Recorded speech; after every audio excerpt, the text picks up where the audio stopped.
धन्यवाद धन्यवाद आदित्य.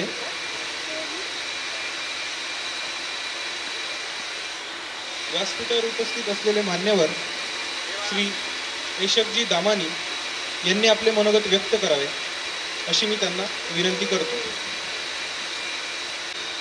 एम्पावर आणि ट्रान्सफॉर्म हे 3 शब्द आमच्या ट्रस्टचे कोर व्हॅल्यूजमधले आहेत. आता म्हणताना सोपं वाटतं की आज लोकांशी आपण एंगेज होऊ शकतो, त्यांना एम्पावर करू शकतो, ट्रान्सफॉर्म करू शकतो, पण ते ॲक्च्युअल करण्यासाठी खूप हार्डवर्क लागतं, प्रयत्न लागतात. Doctor Tupkari is a good example. आजच ते मला सांगत होते की गाडीमध्ये इथं येताना एक डॉक्टर, मुली डॉक्टर, ज्यांना ते एकदा भेटले होते त्यांच्याशी ते फोनवर बोलले आणि एंगेज झाले त्यांच्याशी. मुळातच आज आपण सगळे we are occupied in our own business, in our own world, पण आपल्याला कोणी असं विचारणारं नसतं की तुझ्या लाईफमध्ये व्यवस्थित सगळं चालू आहे की नाही, what troubles you are going through, how can we help.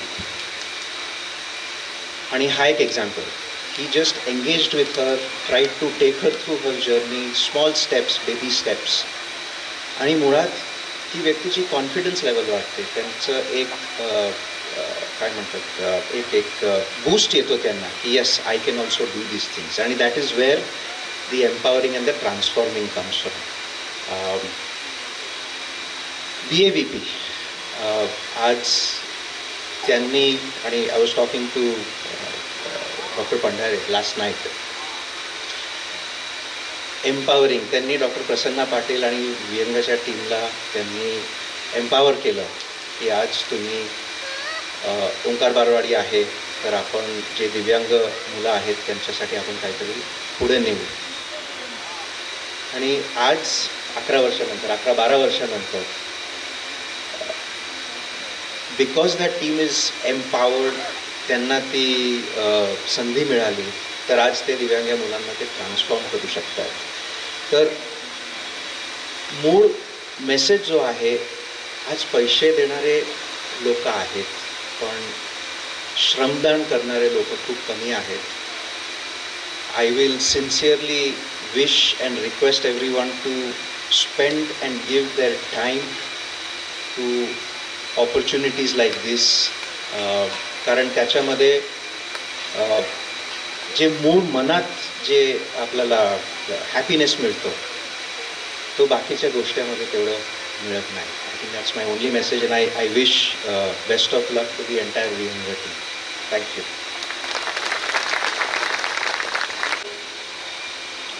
व्यासपीठावर उपस्थित असलेले मान्यवर श्री सुरेशदादा पाटील यांना दिव्यांग क्षेत्रातील काम करण्याचा दीर्घकाळाचा अनुभव आहे. दादांनी आपल्याला मार्गदर्शन करावे अशी मी त्यांना विनंती करतो.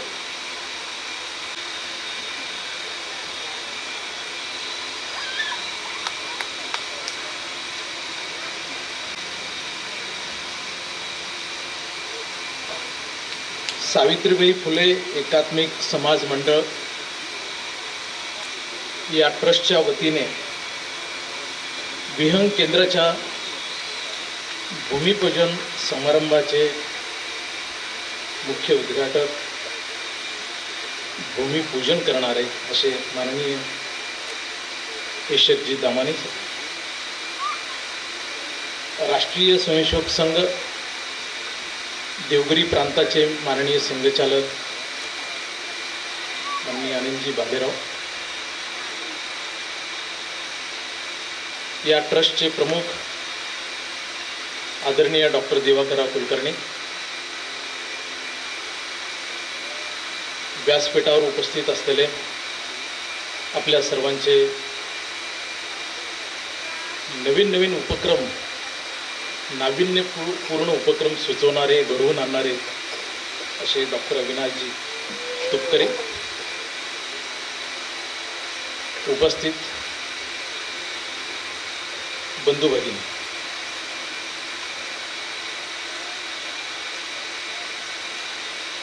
महात्मा फुले सावित्रीबाई फुले या ट्रस्टनी हा जो विहंग शाळेचा उपक्रम हाती घेतला आहे, अत्यंत महत्त्वपूर्ण विषयाला गेली अनेक वर्ष त्यांनी काम केलेलं आहे. आता नवीन इमारतीचं भूमिपूजन आणि नवीन दालनामध्ये त्यांनी सुरुवात केलेली आहे. या क्षेत्रात काम करणाऱ्या सगळ्या मंडळींच्या दृष्टीने त्याचा आवाका, याची समस्या ही इतकी खोलवर रुजलेली आहे. या समस्येतून बाहेर काढण्यासाठी या संस्थेने जो पुढाकार घेतलेला आहे तो अत्यंत कौतुकास्पद आहे. या संस्थेचे मी मनपूर्वक अभिनंदन करतो, हार्दिक धन्यवाद व्यक्त करतो. धन्यवाद ह्याच्याकरता व्यक्त करतो, बुद्धिबाधित जी दिव्यांग मुले आहेत आणि त्यांचे जे पालक आहेत, या पालकांसाठी हा प्रकल्प अत्यंत उपयुक्त राहणार आहे. बुद्धिबाधित म्हणल्यानंतर cerebral palsy, autism, multiple disable, down syndrome, intellectual disability अशा मुलांसाठी हा प्रकल्प आहे. आणि या प्रकल्पामध्ये विशेष शिक्षणाशिवाय विविध थेरपीची योजना या ठिकाणी निर्माण होणार आहे. हे काम साधं सोपं नाही आहे, तरीसुद्धा संस्थेने याच्यात पुढाकार घेतलेला आहे. या क्षेत्रामध्ये अशी भक्कम संस्था पुढे येणं अत्यंत महत्त्वपूर्ण आहे, स्वागतार्ह बाब आहे. समाजातीलच नव्हे, कुटुंबातील सुद्धा हा वंचित विषय आहे, दुर्लक्षित विषय आहे. कुटुंबामध्ये सामान्य मुलगा जर असेल आणि दिव्यांग मुलगा जर असेल तर आई वडिलांचं किंवा कुटुंबियांचं सगळं लक्ष त्या सामान्य मुलांकडे जातं. त्याचं शिक्षण, त्याच्यावरती उपचार, उच्च शिक्षण, त्याच्यासाठी खूप मोठी गुंतवणूक पालक करीत असतात. सगळेच पालक या दिव्यांग मुलांसाठी करतात असं नाही. त्याचं कारण आहे की त्याच्या प्रगतीला काही मर्यादा आहे. याच्यामध्ये जर प्रगती करायची असेल तर त्याचा एक छोटाच कालावधी आहे. जन्मल्यानंतर 8 वर्ष, 10 वर्ष, जास्तीत जास्त 12 वर्ष या मुलामध्ये खूप चांगली प्रगती करता येऊ शकते. त्याच्यासाठी दर्जेदार शिक्षण आणि सर्व थेरपी एकाच केंद्रावरती राहणं अत्यंत आवश्यक आहे. सर्व थेरपी म्हणजे किमान physiotherapy, occupational therapy, speech therapy, मग त्याच्या पुढे जाऊन हायड्रोथेरपी असेल, म्युझिक असेल, कला शिक्षण असेल, क्रीडा असेल, या सगळ्यांची रचना जर त्या मुलांसाठी जर केली आणि अगदी शिशु अवस्थेत, बाल अवस्थेत हे जर मिळालं तर जवळजवळ 80 ते 90% समस्या या दिव्यांग मुलांच्या कमी होऊ शकतात. दुर्दैवानं जर लहानपणी हे जर नाही मिळू शकलं तर आयुष्यभर त्या आईवडिलांना त्यांचं जीवन उद्ध्वस्त झालेलं पाहायला आपल्याला मिळतं. तो बहुविकलांग मुलगा किंवा बौद्धिकदृष्ट्या दिव्यांग मुलगा जो स्वतःच्या पायावर स्वतः उभा राहू शकतो आणि अशा प्रकल्पाचा लाभ त्याला जर नाही मिळाला, ती अडगळीत राहतात. वरच्यावर समस्या इतक्या वाढत जातात की त्याचे सायकोलॉजिकल प्रॉब्लेम्स निर्माण होतात. त्या मुलांची सायकिक ट्रीटमेंट त्यांना सुरू करावी लागते. त्याचा दुष्परिणाम इतका भीषण होतो, आईवडिलावरती होतो, त्या कुटुंबियावरती होतो.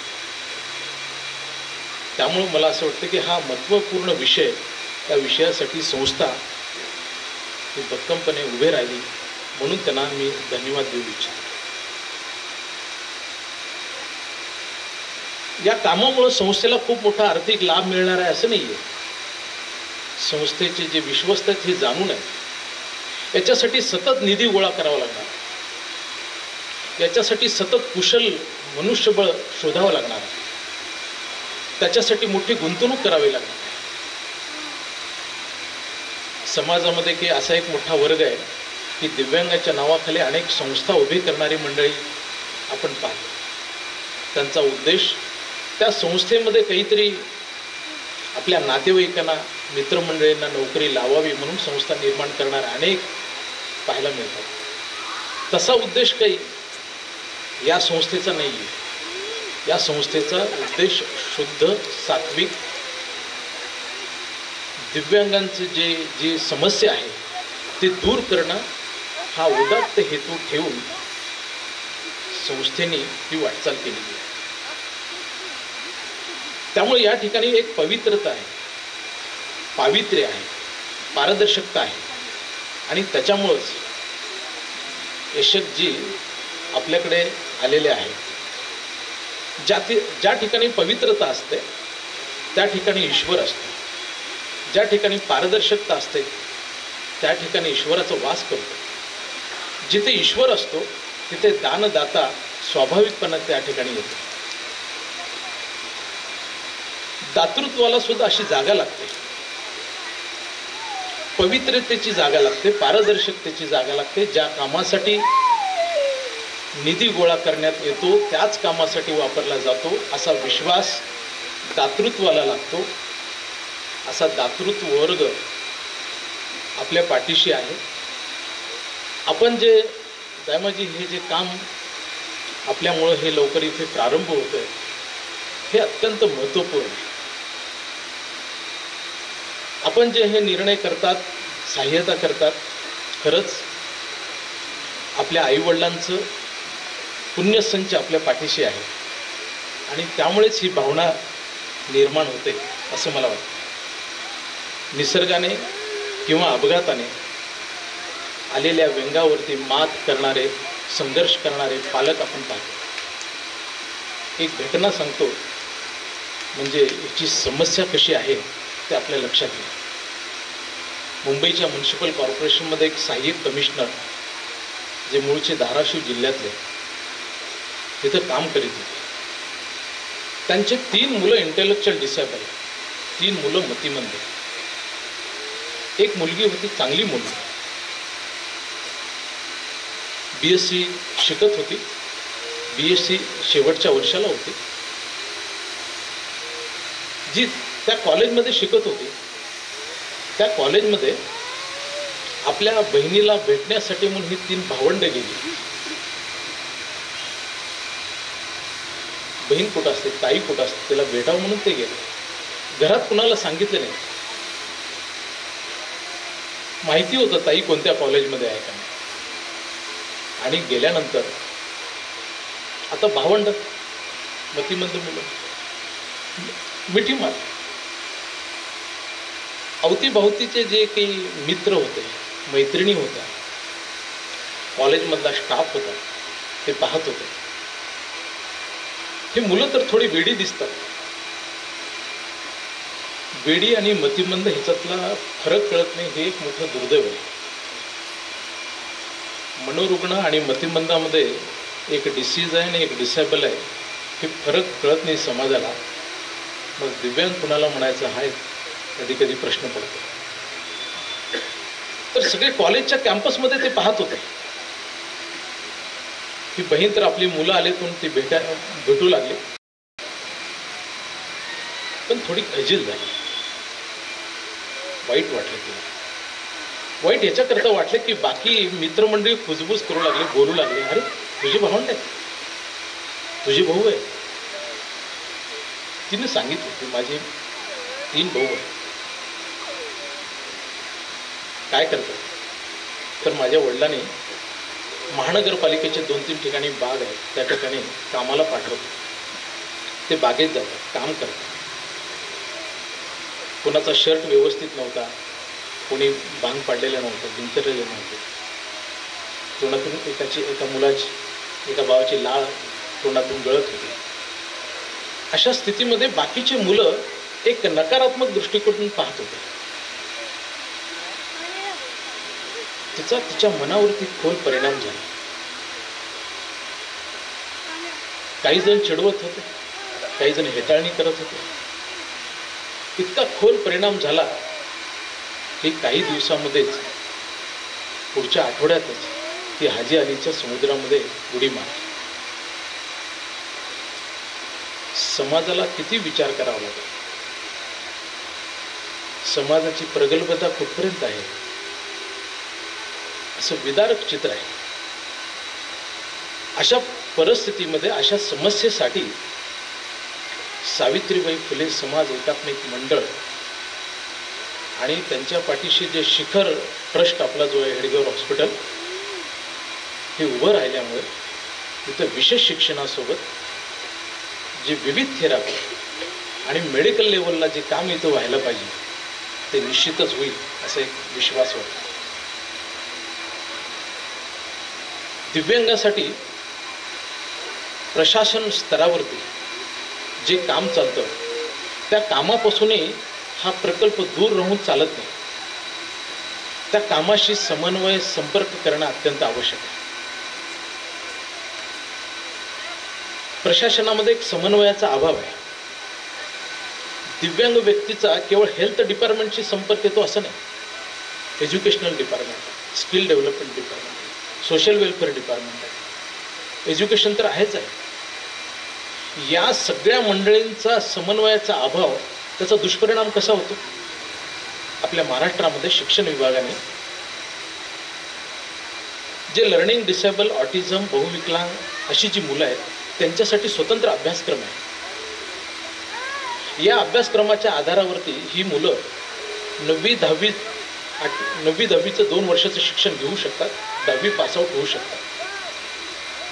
आमच्याकडे दिव्यांग विभागाचे एक सहाय्यक आयुक्त आले होते. त्यांना आम्ही दाखवलं की हे शिक्षण विभागाचा हा स्वतंत्र अभ्यासक्रम आहे, लर्निंग डिसेबिलिटीसाठी, ऑटिझम साठी. ते म्हणले की मला माहीतच नाही. एका राज्याचा सहाय्यक आयुक्त, त्यांना शिक्षण विभागाने हे निर्माण केलेलं हे माहीतच नाही आणि प्रत्यक्ष पोहोचवण्याचं तर लांबच राहील.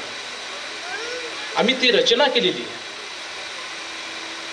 ज्या मुलांचा बुद्ध्यांक 75 आणि 75पेक्षा अधिक आहे त्या मुलांना 10वीची परीक्षा देता येऊ शकते आणि तो जर 10वी पासआउट झाला तर त्याला रोजगाराच्या दृष्टीनं समकक्ष काही कोर्सेस करता येऊ शकतात.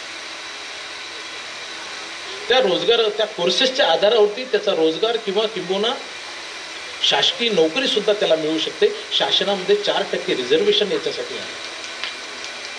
म्हणून प्रशासनासोबत या प्रकल्पाने चांगल्या पद्धतीनं काम करणं अत्यंत आवश्यक आहे. छोट्या छोट्या अडचणी येतात या कामामध्ये. अगदी वैद्यकीय प्रमाणपत्र काढायचं, डिसेबिलिटी सर्टिफिकेट काढायचं. आज 21 प्रकारचे डिसेबल पर्सन त्याचं वर्गीकरण केलेलं आहे.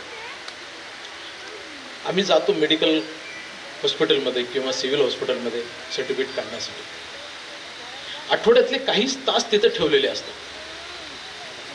तेवढ्या वेळामध्ये एखाद्या वैजापूर तालुक्यातला एक ग्रामीण भागातला मुलगा, दिव्यांग व्यक्ती सर्टिफिकेट काढण्यासाठी जर इथे संभाजीनगरला त्याला यायचं असेल तर तो 11 ते 1 किंवा 10 ते 1 वेळेमध्ये पोहोचू शकत नाही, सर्टिफिकेट निघू शकत नाही. एवढंच नाही, डिसेबिलिटी सर्टिफिकेट काढण्यासाठी आधार कार्ड अनिवार्य आहे. या मुलांचे ठसे घ्यायला किमान अर्धा पाऊण तास लागतात. काही मुलांचे ठसेच निघू शकत नाही. आय कॉन्टॅक्टवरती आधार कार्ड क्रिएट करावं लागतं. जी टीम येते आधार कार्ड काढणारी त्यांना घाई असते जायची, यांच्यासाठी वेळ द्यावा लागतो. विशेष कॅम्प आयोजित करावे लागतात. एका ठिकाणी स्थिर बसू शकत नाही आणि बेसिक त्याच्यातली रिक्वायरमेंट आहे आधार कार्ड. अशा समस्या, या समस्या दूर करण्यासाठी इथं जी दामोजींनी कल्पना मांडली की वेळ देणारे कार्यकर्ते आवश्यक आहेत, तर अशा कामासाठी गुंतवणूक घेणारे अनेक सेवावर्ती या प्रकल्पात मिळतील असा एक मला निश्चितच विश्वास वाटतो. या ठिकाणी मेडिकल कॉलेजची सुरुवात होणार आहे. बरंचसं काम झालेलं आहे. मॅनेजमेंटला मी विनंती करतो की पॅरामेडिकल जे सब्जेक्ट आहे ते आपण आवर्जून आतापासूनच त्याचा विचार करावा. विशेषतः ऑक्युपेशनल थेरपी कॉलेज आपल्या इथं असलंच पाहिजे. ऑक्युपेशनल थेरपिस्टची अत्यंत आवश्यकता आहे. मिळत नाही. काही प्रमाणात फिजिओथेरपिस्ट भेटतात. आणि आता विभक्त कुटुंब पद्धत, जीवन जगण्याची जी वेगळी शैली, त्याच्यामुळं ऑटिझमची संख्या वाढत आहे. आणि ऑटिझम मुलांसाठी ऑक्युपेशनल थेरपिस्ट हा खूप मोठा रोल आहे. आपल्या मराठवाड्यात कुठेच कॉलेजने सक्षमच्या राष्ट्रीय कार्यकारिणीच्या बैठकीला मी हैदराबादला गेलो होतो. हैदराबादसारख्या ठिकाणी सुद्धा ओटी नाही. मला वाटतं की हे कॉलेज आपल्या इथं चालवावं, त्याचा उपयोग आपल्या ह्या मराठवाड्यासाठी निश्चित होऊ शकतो. पॅरामेडिकलमध्ये स्पीच थेरपिस्ट हा एक महत्त्वाचा भाग आहे. हेडगेवार हॉस्पिटलचं एक सेटअप चांगलं असल्यामुळे आणि आमचे डॉक्टर बिसेगावकर पण इथं आहेत. कॉकले इम्प्लांट आपल्याकडे सुरू केलेला आहे आणि कॉकले इम्प्लांट सर्जरी करणं हा एक पार्ट झाला. त्याच्यानंतर प्री प्रायमरी एज्युकेशन आणि स्पेशल एज्युकेशन स्पीच थेरपी हे त्याला किमान 1 वर्ष तरी द्यावं लागतं. तर या प्रोजेक्टचा उपयोग त्या कामासाठी होऊ शकतो. दुर्गम भागातला पालक आणि मुलगा या ठिकाणी राहू शकतो, आपला लाभ घेऊ शकतो. अशी एक मल्टिपल ह्याची जी रचना आहे, आपण निश्चितच त्याचा विचार करावा असं मला वाटतं. प्रशासनामध्ये जी व्यवस्था आहे ते पण आपण समजून घेणं अत्यंत आवश्यक आहे. 1947 साली स्वातंत्र्य मिळालं आणि जवळजवळ 50 वर्षानंतर दिव्यांगासाठी विविध कायदे निर्माण झाले. 50 वर्षानंतर म्हणजे दिव्यांग 50 वर्ष म्हणजे एवढा डिफरन्स आहे हे आपण समजून घेणं अत्यंत आवश्यक आहे. 1987 साली मेंटल हेल्थचा ॲक्ट कायदा पास झाला. त्याच्यानंतर 95 साली समान संधी असा कायदा निर्माण झाला. आणि त्याच्या लक्षात आलं त्यावेळेस की जे इंटेलेक्च्युअल डिसेबल आहे, मल्टिपल डिसेबिलिटी आहे, down syndrome, autism, cerebral palsy, या मुलांसाठी, या मुलांच्या कुटुंबियासाठी स्वतंत्र कायदा असला पाहिजे. म्हणून नॅशनल ट्रस्ट ॲक्ट 1999 साली पास झाला. ही नॅशनल ट्रस्टची काय रचना आहे ते या प्रकल्पाने समजून घेणं आणि नॅशनल ट्रस्टच्या 10 योजना आमच्या प्रकल्पामध्ये सुरू करता येऊ शकतील असा विचार करणं अत्यंत आवश्यक आहे. ॲक्ट निर्माण होतात, बेस निर्माण होतं. प्रत्यक्ष इम्प्लिमेंटेशनसाठी काही शासनाच्या सुद्धा काही मर्यादा आहेत. तिथे DOT अशा पद्धतीनं काम करणारी फार माणसं कमी आहेत. त्यामुळे ती रचना समजून घेणं आणि प्रत्यक्ष आपल्या प्रकल्पामध्ये सुरू करता येऊ शकतं का. तसं नॅशनल लेवलला नॅशनल ट्रस्ट आहे, तसं स्टेट लेवलला स्टेट नोडल एजन्सी सेंटर आहे, स्नॅक. हे स्नॅकचं काम, महाराष्ट्राचं काम विहंगनी भविष्यामध्ये चालवलं पाहिजे. हे जसं स्टेट लेवलला आहे तसं डिस्ट्रिक्ट लेवलला लोकल लेवल कमिटी आहे, स्थानिक स्तर समिती, लीगल कमिटी, वैधानिक कमिटीचे अध्यक्ष कलेक्टर साहेब असतात. तर मराठवाड्यामध्ये सगळ्या जिल्ह्यामध्ये LLCचं काम सुरू कसं होऊ शकेल याचाही विचार आपल्याला करावा लागेल. त्या 10 योजना चांगल्या पद्धतीनं राबवण्यासाठी LLCचा फार चांगला उपयोग होऊ शकतो. आम्ही केलेला आहे. बीड, धाराशिव, लातूर, नांदेड या ठिकाणी सक्षम आणि संवेदनाच्या वतीनं काही LLC चालवले जातात आणि शासनाच्या विशेषतः नॅशनल ट्रस्टच्या ज्या योजना आहेत थेट लाभ देण्याचा आम्ही प्रयत्न करतो. त्याच्यातल्या 2 योजना खूप चांगल्या योजना आहेत. त्याच्यातली एक निरामय आरोग्य विमा योजना आहे. 1 लाख रुपयेपर्यंतचा त्याचा वार्षिक जो काही खर्च आहे तो मिळू शकतो. त्यात काही टेक्निकल गोष्टी आहेत, त्याचं व्यवस्थित क्लेम करणं. तर असं क्लेम करण्यासाठी ती योजना राबवण्यासाठी त्याचा एक स्वतंत्र स्टाफ कर्मचारी नियुक्त करावा लागतो. कायदा असं म्हणतो की 18 वर्षापर्यंत तो अज्ञान आहे आणि 18 वर्षानंतर तो सज्ञान झालेला असतो. पण ही दिव्यांग मुलं, विशेषतः बुद्धिबाधित मुलं, ही स्वावलंबी होऊ शकत नाहीत. म्हणून नॅशनल ट्रस्टमध्ये लीगल गार्डियनशिप सर्टिफिकेट, कायदेशीर पालकत्वाचं प्रमाणपत्र, त्याची जी काही प्रॉपर्टी आहे ती अबाधित राहण्यासाठी, संरक्षित राहण्यासाठी, त्याचं संरक्षण करण्यासाठी आईवडिलांच्या पश्चात जबाबदार व्यक्ती किंवा जबाबदार संस्था त्याचा सांभाळ करायला पाहिजे.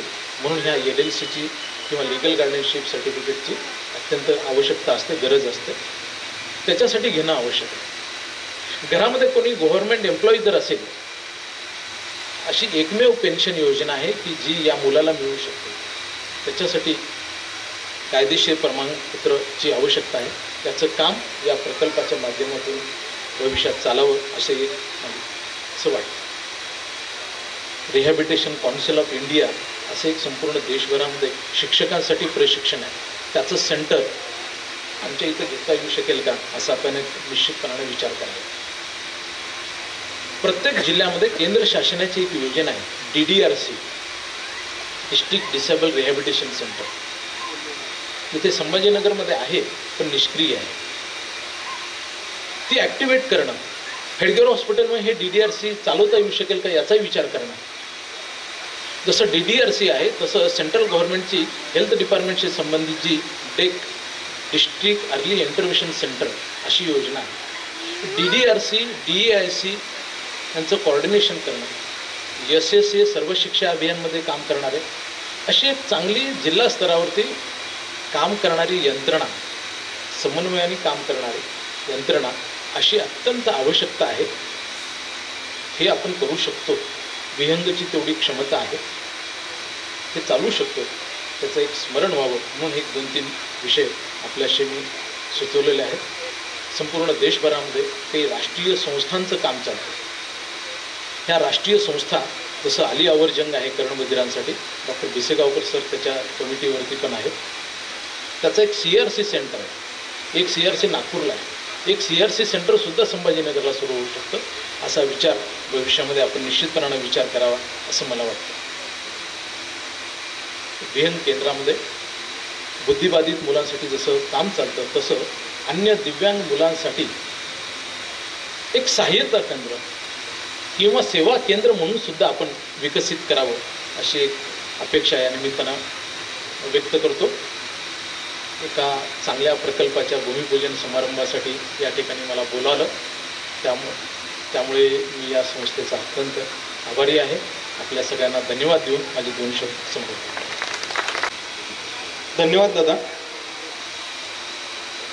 आजच्या या भूमिपूजन सोहळ्यास उपस्थितांचे आभार संस्थेचे अध्यक्ष डॉक्टर दिवाकर कुलकर्णी यांनी व्यक्त करावेत अशी मी विनंती करतो. आदरणीय व्यासपीठ, आत्ता प्रशांतजी जे सूत्रसंचालन करतात आहेत त्यांना मी विचारलं की या कार्यक्रमाचं आपण रेकॉर्डिंग करतो आहोत का, आणि त्यांनी मला हो असं सांगितलेलं आहे.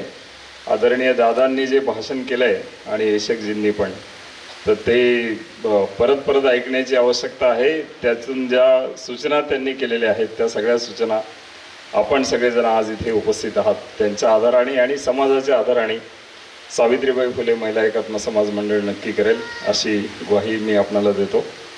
आजच्या या कार्यक्रमाला रंभा चॅरिटेबल ट्रस्टनी एक मोठं अर्थसहाय्य पण केलं आणि आदरणीय येशकजी या कार्यक्रमाला त्यांच्या तरुण असलेल्या एकूण उत्साहासहित उपस्थित राहिले. आम्हाला सगळ्यांना त्यांनी प्रोत्साहन पण दिलं, मी त्यांचे आभार व्यक्त करतो.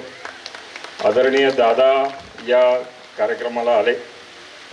विहंगच्या सुरुवातीपासून दादा या सगळ्या याच्यामध्ये आहेत, सुरेश दादा, त्यांचेही आभार व्यक्त करतो. आपल्या देवगिरी प्रांताचे माननीय संघचालक अनिलजी नेहमीच संस्थेच्या पाठीशी राहत आलेले आहेत, त्यांचेही आभार व्यक्त करतो. मला आठवतं की ही जी जागा आहे ती जागा भोगले परिवाराच्या मालकीची होती आणि सगळाच भोगले परिवार डॉक्टर बाबासाहेब आंबेडकर वैद्यकीय प्रतिष्ठान हेडगेवार रुग्णालय सावित्रीबाई फुले महिला एकात्म समाज मंडळाच्या पाठीशी सुरुवातीपासून आहे. आज आदरणीय मुकुंदजी उपस्थित आहेत आपल्या सगळ्यांच्या मध्ये. आवडणारा नाही, भोगले परिवाराला आभारासारखा शब्द प्रयोग करणं, परंतु संस्थेचं कर्तव्य आहे की आपण या सगळ्या कामाच्या पाठीशी उभे राहिलेले आहात. आज या सगळ्या कार्यक्रमाला उपस्थित असलेले सगळेच मान्यवर, प्रशांतजी आहेत, धनंजयजी धामणे आहेत, करवा काका विवेकानंद रुग्णालयाच्या सुरुवातीपासून या सगळ्या कामामध्ये आहेत, त्यांचे पण आशीर्वाद आज इथे उपस्थितीमध्ये आहेत. आदरणीय पुखराजी पगारिया उपस्थित आहेत, त्यांचे आभार व्यक्त करतो. गोवर्धनजी अग्रवाल उपस्थित आहेत, हेडाजी उपस्थित आहेत, किशोरजी शितोळे देवघरी नागरी सहकारी बँकेचे अध्यक्ष आहेत, तेही इथे उपस्थित आहेत. किशोरजी जे या सगळ्या इमारतीचे बांधकाम करणार आहेत, त्यांचेही मी आभार व्यक्त करतो.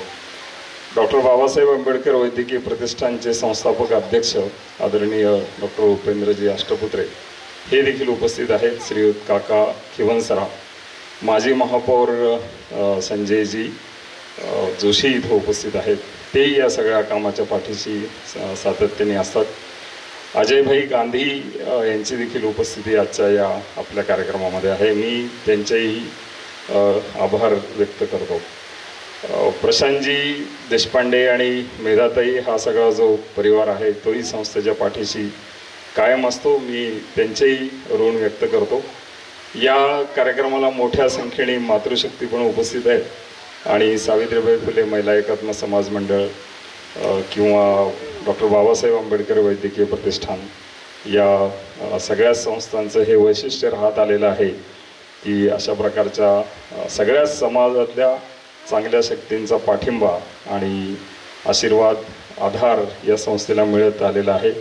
श्रीयुत राजनजी चारेकर, नितीनजी चारेकर हेही प्रत्यक्ष उपस्थित असतात आणि नसले तरी देखील या सगळ्या कामाच्या पाठीशी कायमस्वरूपी उपस्थित ते राहत आहेत. अभयजी जरीपटके आहेत, सुनीताताई जरीपटके आहेत, यांचे देखील मी आभार मानतो. मिराशी परिवार हा देखील कायम या कामाच्या पाठीमागे उभा राहत आलेला आहे. हॉटेल कीज आपल्या सगळ्यांना माहिती आहे, सुनीलजी चौधरी जेव्हापासून शहरामध्ये त्यांचं व्यवसाय आहे तेव्हापासून केवळ हेडगेवार रुग्णालय नाही तर समाजातल्या ज्या उपेक्षित वंचित भागामध्ये संस्था काम करते त्याच्यासाठी देखील ते सातत्याने काही ना काहीतरी करत असतात. सक्षमचे सगळे पदाधिकारी आदरणीय बद्रीनारायणजी राठी हे देखील या कार्यक्रमाला उपस्थित आहेत. अविनाशजी पारेख आहेत, माननीय महानगर संघचालक कन्हैयालालजी शहा, आदरणीय मधुभाई यांची देखील उपस्थिती आजच्या कार्यक्रमाला लाभलेली आहे. मी आपल्या सगळ्यांचे मनापासून आभार मानतो आणि हे जे प्रेम आहे, हा जो पाठिंबा आहे, हे आशीर्वाद आहेत संस्थेच्या वरती आपण कायम व्यक्त करत आलेला आहात, इथून पुढे देखील व्यक्त कराल अशा प्रकारची विनम्र अपेक्षा या ठिकाणी व्यक्त करतो. पुनश्च एकदा सर्वांचे आभार, धन्यवाद.